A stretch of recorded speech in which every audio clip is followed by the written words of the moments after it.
एक बार शहर के कॉलेज में पढ़ने वाला अंकित छुट्टियों में अपने गांव आया तो उसकी मां बोली, मेरी सहेली सुमन आई थी। वह और उसकी बेटी नीतू तुझे बहुत याद कर रही थी। वह कह गई हैं कि तू जब गांव आए तो उनसे मिलने उनके गांव आ जाए, क्योंकि नीतू अब तेरे साथ रहकर अपनी पढ़ाई करेगी। यह सुनकर दूसरे दिन ही अंकित अपनी मां की सहेली सुमन से मिलने उनके गांव चला गया। जब अंकित वहां पहुंचा तो सुमन और उनके घर के सभी लोग खेतों पर गए हुए थे। घर पर नीतू अकेली थी। अंकित को देखकर वह बहुत खुश हुई। नीतू बेहद खूबसूरत थी। उसने जब शहर में रहकर अपनी पढ़ाई करने की बात कही तो अंकित उससे बोला, तुम मेरे साथ रहकर शहर में पढ़ाई करोगी तो वहाँ पर तुम्हें शहरी लड़कियों जैसे कपड़े पहनने होंगे। वहाँ पर यह चुन्नी वुन्नी का फैशन नहीं है। कहकर अंकित ने उसकी चुन्नी हटाई तो उसके हाथ नीतू के सुडौल उभारों से टकरा गए। उसकी छुअन से अंकित के बदन में बिजली के करंट जैसा झटका लगा। ऐसा ही झटका नीतू ने भी महसूस किया। वह हैरान होकर उसकी ओर देखने लगी तो अंकित उससे बोला, यह लंबी चौड़ी सलवार भी नहीं चलेगी। वहाँ पर तुम्हें शहर की लड़की की तरह रहना होगा। उनकी तरह लड़कों से दोस्ती करनी होगी। उनके साथ वह सब कुछ करना होगा जो तुम गांव की लड़कियां शादी के बाद अपने पतियों के साथ करती हो। इतना कहकर वह उसकी ओर देखने लगा तो वह शर्माते हुए बोली, यह सब पाप होता है। अगर तुम इस पाप पुण्य के चक्कर में फंसकर यह सब नहीं कर सकोगी तो अपने इस गांव में ही चौका चूल्हे के कामों को करते हुए अपनी ज़िंदगी बिता दोगी। यह कहकर उसकी ओर देखते हुए बोला, तुम खूबसूरत हो, शहर में पढ़ाई करके ज़िंदगी के मज़े लेना। इसके बाद अंकित उसके नाजुक अंगों को बार बार छूने लगा। उसके हाथों की छुअन से नीतू के तन बदन में बिजली का करंट लग रहा था। वह जोश में आने लगी थी।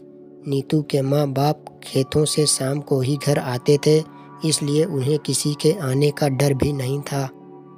यह सोचकर नीतू धीरे से उससे बोली, चलो अंदर पीछे वाले कमरे में चलते हैं।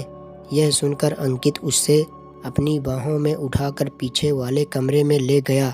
कुछ ही देर में उन दोनों ने वह सब कर लिया जो शायद नहीं करना चाहिए था। जब उन दोनों का मन भर गया तो नीतू ने उसे देसी घी का गर्मा गर्म हलवा बनाकर खिलाया। हलवा खाने के बाद अंकित आराम करने के लिए सोने लगा। उसे सोते हुए देखकर फिर नीतू का दिल उसके साथ सोने के लिए मचल उठा। वह उसके ऊपर लेटकर उसे चूमने लगी तो वह उससे बोला, तुम्हारा दिल दोबारा मचल उठा है क्या? नीतू ने अंकित के कपड़ों को उतारते हुए कहा कि तुमने मुझे प्यार का चस्का जो लगा दिया है, और इस बार वे कुछ ही देर में प्यार का खेल खेल कर पस्त हो चुके थे, क्योंकि कई बार के प्यार से वे दोनों इतना थक चुके थे कि उन्हें गहरी नींद आने लगी। शाम को जब नीतू के माँ बाप अपने खेतों से घर लौटे तो अंकित को देखकर खुश हुए। नीतू भी उसकी तारीफ करते नहीं थक रही थी। वह अपने माँ बाप से बोली, अब मैं अंकित के साथ रहकर ही शहर में अपनी पढ़ाई पूरी करूँगी। यह सुनकर उसके पिताजी बोले, तुम कल ही इसके साथ शहर चली जाओ, वहाँ पर खूब दिल लगाकर पढ़ाई करो। जब तुम कुछ पढ़ लिख कर बन जाओगी तो तुम्हें कोई अच्छी सी नौकरी मिल जाएगी, तुम्हारी ज़िंदगी बन जाएगी। नीतू की माँ ने कहा, फिर किसी अच्छे से घर में इसकी शादी कर देंगे। आजकल अच्छे घरों के लड़के पढ़ी लिखी बहू चाहते हैं। तो अंकित बोला, मैं दिन रात कर इसे पढ़ाकर इतना ज़्यादा होशियार बना दूंगा कि फिर यह अच्छे अच्छे पढ़े लिखों पर भारी पड़ जाएगी। नीतू की माँ ने अंकित के लिए खाने को अच्छे अच्छे पकवान बनाए। खाना खाने के बाद बातें करते हुए उन्हें जब रात के 12 बज गए तब उसके सोने का इंतजाम उन्होंने ऊपर के कमरे में कर दिया। जब अंकित सोने के लिए कमरे में जाने लगा तो सुमन नीतू से बोली, कमरे में 2 पलंग हैं, तुम भी वहीं सो जाना।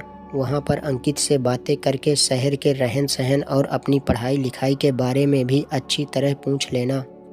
यह सुनकर नीतू मुस्कुराते हुए बोली, जब से अंकित घर पर आया है तब से मैं उससे खूब जानकारी ले चुकी हूँ।